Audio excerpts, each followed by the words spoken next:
Bienvenue dans l'audace n'a pas d'âge. À chaque moment de sa vie, on peut se réinventer et ouvrir un nouveau chapitre. Je suis Aurélie Lévy et je vous propose dans cette émission de démonter les stéréotypes de l'âge. Un podcast proposé par Bayard et soutenu par AXA. Cette semaine, nous recevons la grande Sophie, auteure, compositeur et interprète, qui dans son 10e album défie le temps qui passe. Bonjour Sophie. Bonjour. Merci d'avoir accepté notre invitation. Je suis très heureuse de discuter avec vous aujourd'hui. Vous avez sorti à l'automne votre dernier album qui s'intitule La vie moderne. Vous êtes en tournée en ce moment. J'ai eu le plaisir de vous écouter à La Cigale, très chouette moment. Et là, vous êtes justement en pause. Comment est-ce que vous vous sentez ? Là, je suis assez heureuse de tout ce qui s'est passé, justement, parce que la scène, c'est un moment privilégié que j'attends toujours. Et c'est quand même un moment aussi fatigant.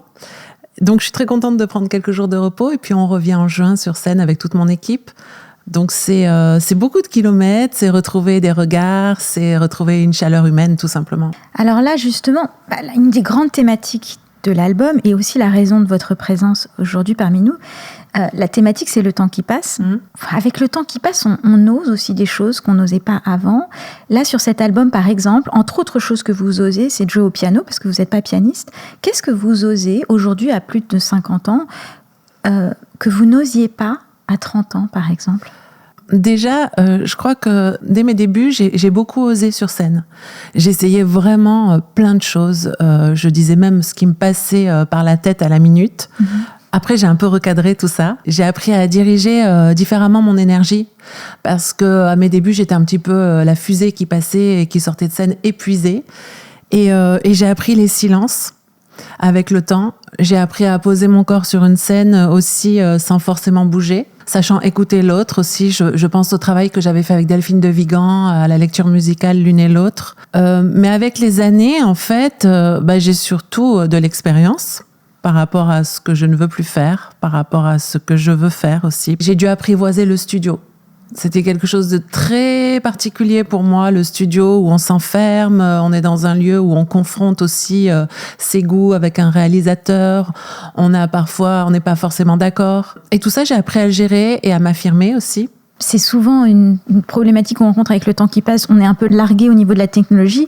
Vous avez l'air, au contraire, oui. Alors moi, de je vous fais être les choses reformé, souvent très à l'envers. Je suis assez geek avec mon téléphone portable, bien que je le critique beaucoup. Mais finalement, c'est une technologie qui me permet d'être plus libre et de faire plus moi-même. C'est un petit peu paradoxal par rapport à ce que je peux raconter parfois. Mais la technologie m'a permis une plus grande liberté dans mon expression et dans ma création. Quand vous avez démarré la musique dans les années 90, on enregistrait sur 4 pistes. Oui, j'ai connu tout ça, oui. Ouais.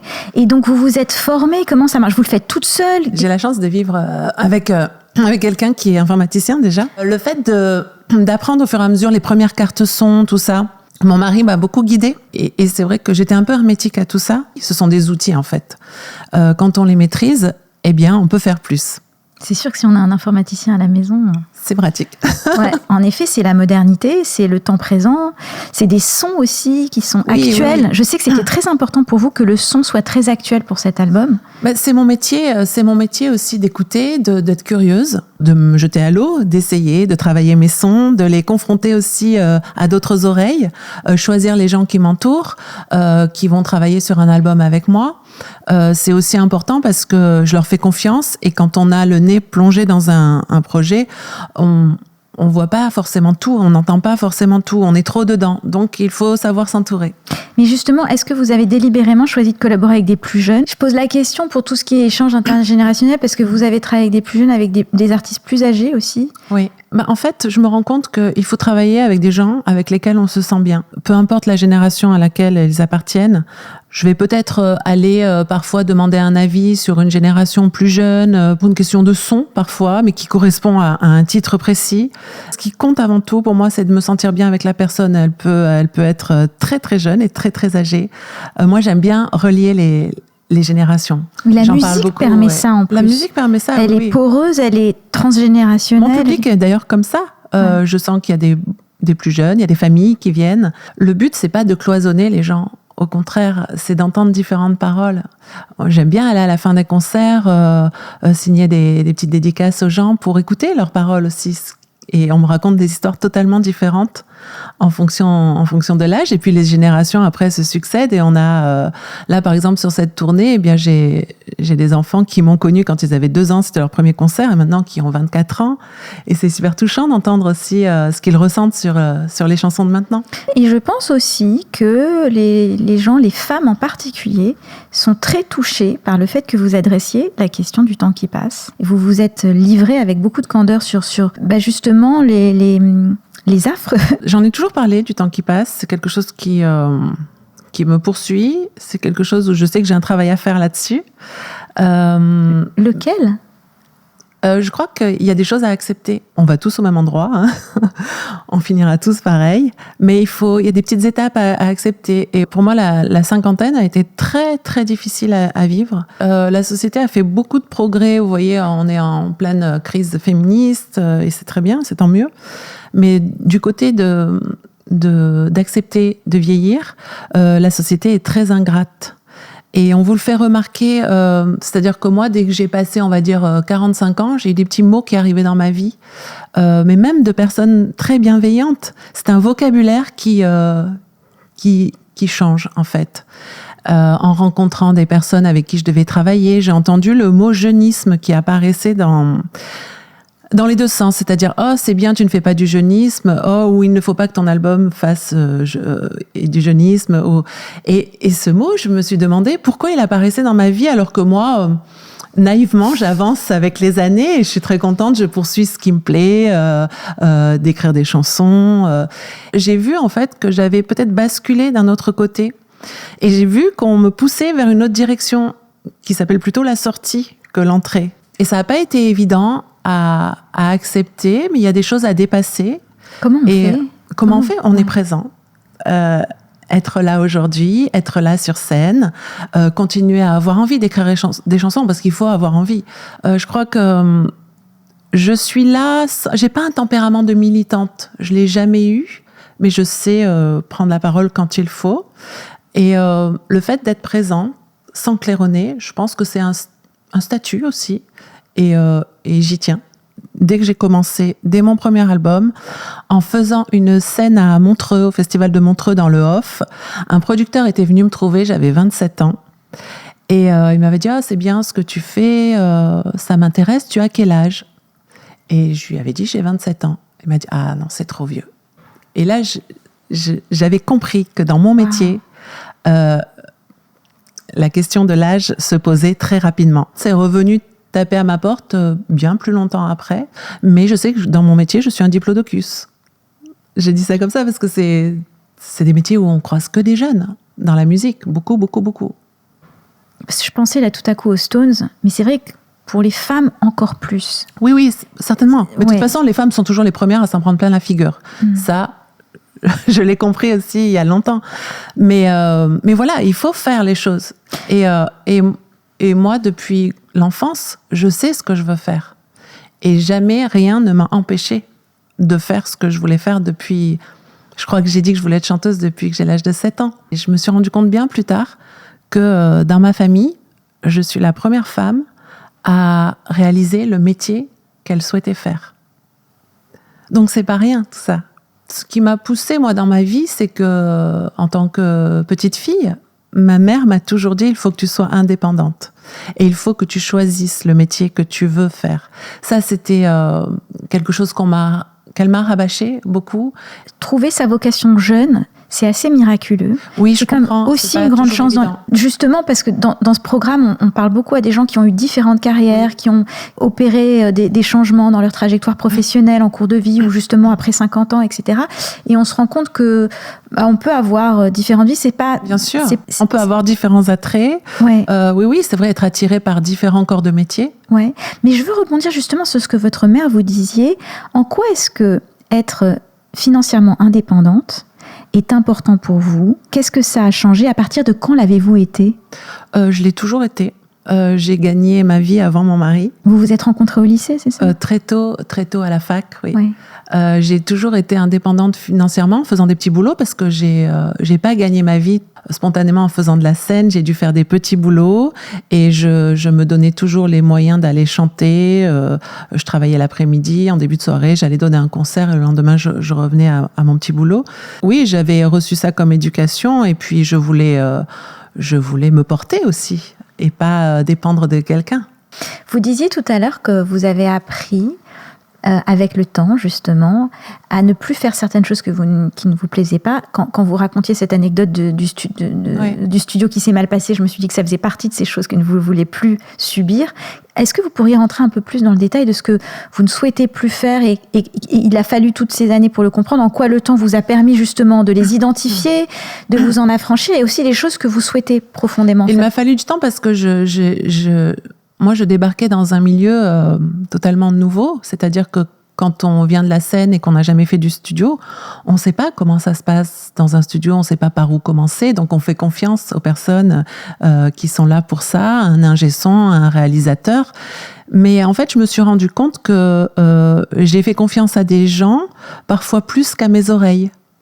Et parfois, j'entendais des choses où je faisais des remarques et on me disait « Non, mais tu connais pas, tu vas voir, il faut faire ça. » Et avec les années, non, je me suis dit non, tes oreilles avaient raison, tu aurais dû insister.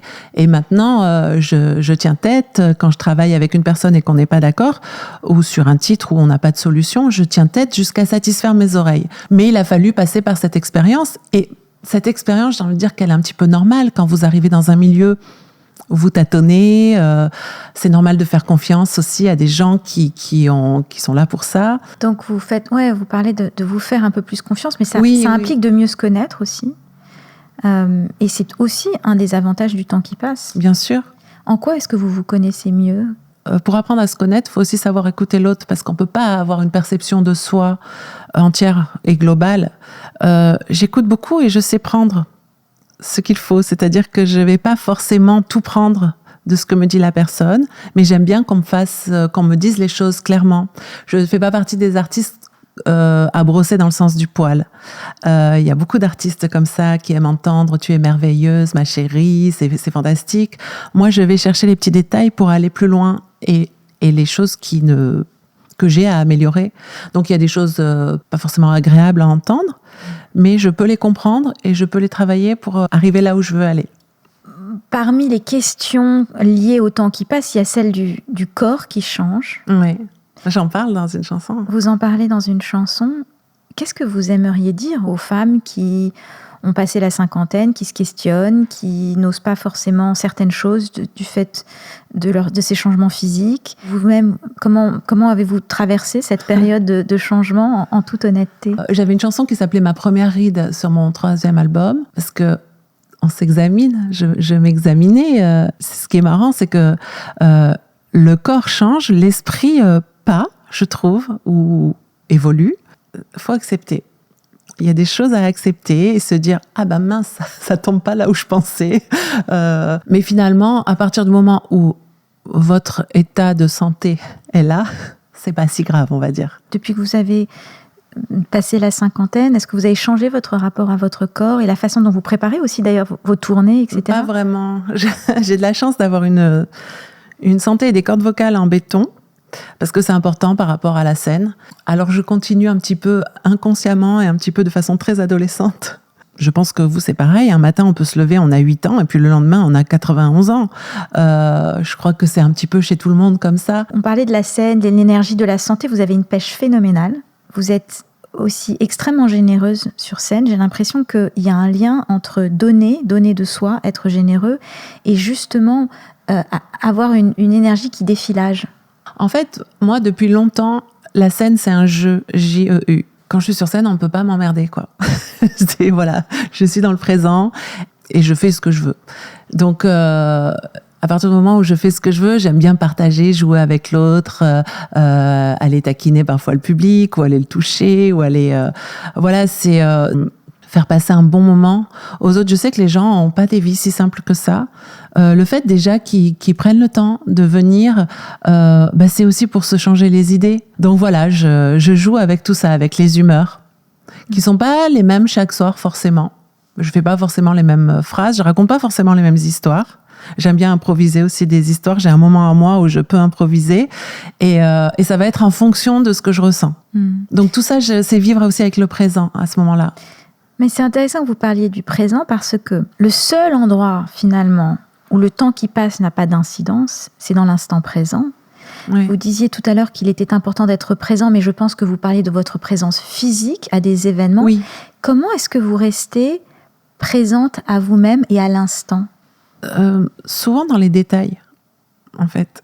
J'aime bien parfois m'accrocher à un petit détail. Ça peut être, vous vous levez le matin, vous buvez votre petit déjeuner, il y a un rayon de soleil qui frôle vos cheveux. Ça suffit pour être un moment important. Et ce moment-là, peut-être, il va vous donner une énergie supérieure pour la journée, mais on va dire que la journée commence bien. Parfois, c'est un tout petit détail qui va faire basculer les choses.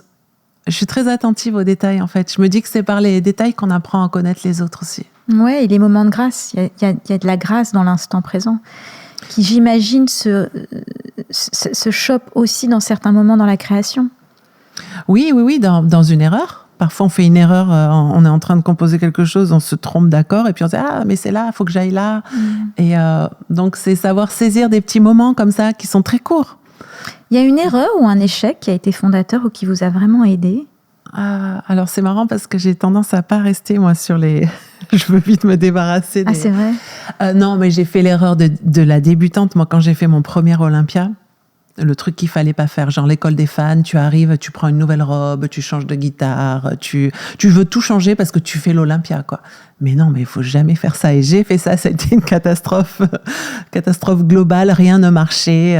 Donc non, quand tu as quelque chose, là je donne un exemple scénique, parce que c'est mon domaine, mais quand tu fais une tournée avec ta guitare pourrie et que tu arrives à l'Olympia, tu gardes surtout ta guitare pourrie, tu changes pas de guitare et tu poursuis ce que tu as l'habitude de faire. C'est pas parce que tu arrives dans une antre avec des fantômes illustres que tu dois tout faire basculer. Non, tu restes qui tu es. Authentique. Voilà, et tu restes qui... Ça, ça m'avait beaucoup servi de leçon, ouais.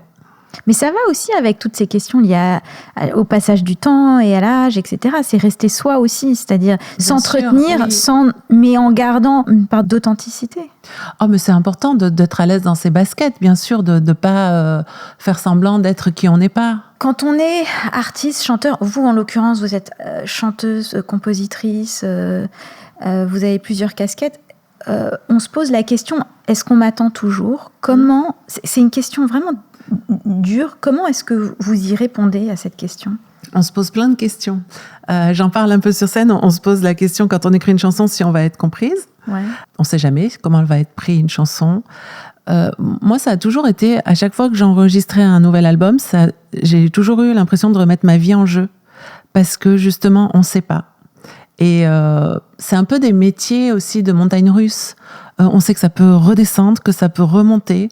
Mais honnêtement, on ne sait pas ce qui va se passer. Et j'ai envie de dire d'autant plus maintenant, parce qu'il y a beaucoup plus d'artistes qu'avant, parce que aussi on a des outils pour faire plus facilement. Tout le monde peut faire une chanson avec son ordinateur. Le plus difficile, c'est de durer. C'est la distance, ce que j'appelle la distance. Savoir créer une carrière, c'est ce qui est le plus compliqué. Vous pouvez faire un premier album, un deuxième. Déjà, il faut se faire remarquer sur le premier. Mais une fois que vous vous faites remarquer, il faut tenir la distance. Et ça, dans une époque où tout va vite, comme maintenant, j'en parle dans une autre chanson qui s'appelle L'Escalier, on peut être rapidement balayé. On passe d'un artiste à un autre, d'un son à un autre. Donc, ça veut dire que moi, en fait, dans tout ce que j'ai essayé de faire, j'ai essayé d'évoluer à chaque fois, d'amener des couleurs différentes, peut-être pour qu'on arrive mieux à savoir qui j'étais. Ouais, j'ai essayé à chaque fois. J'ai pas l'impression d'avoir fait tout le temps la même chose, en fait. Et vous leur diriez quoi, alors ? À toutes ces personnes qui nous écouteront, qui n'osent plus forcément oser, qui ont peur d'être discriminées par leur âge, leur physique. Ça dépend des parcours. Je crois que quand on n'est pas à l'aise dans le métier qu'on a choisi, C'est vrai que c'est important de trouver la voie qui va nous convenir, d'essayer des choses. Alors, je crois qu'on peut faire pas mal de stages. On a droit à pas mal de stages. Donc la formation, la formation, oui, bien sûr. Ça, c'est important d'essayer de goûter à des choses ou parfois qui peuvent nous surprendre aussi. Oui. Parce que, comme vous le disiez tout à l'heure, moi, j'ai su très tôt ce que je voulais faire. Mais certaines personnes, même avec les années, n'ont pas réussi à cibler ce qui leur plaisait. Et à n'importe quel âge, c'est possible. Je crois à ça, j'en suis persuadée. Après, une fois qu'on a trouvé ce qu'on a envie de faire ou qu'on a envie de suivre une certaine trajectoire, il y a aussi une partie de travail, de discipline, de sacrifice. Lesquels faites-vous ? En tout cas, je ne fais pas partie de ceux dont les chansons tombent du ciel comme ça. Quand je me mets à travailler, je m'y mets tous les jours et c'est un petit peu comme un entraînement sportif. Le fait qu'une personne arrive à faire un choix à un moment donné, moi, je crois beaucoup en la valorisation d'une personne.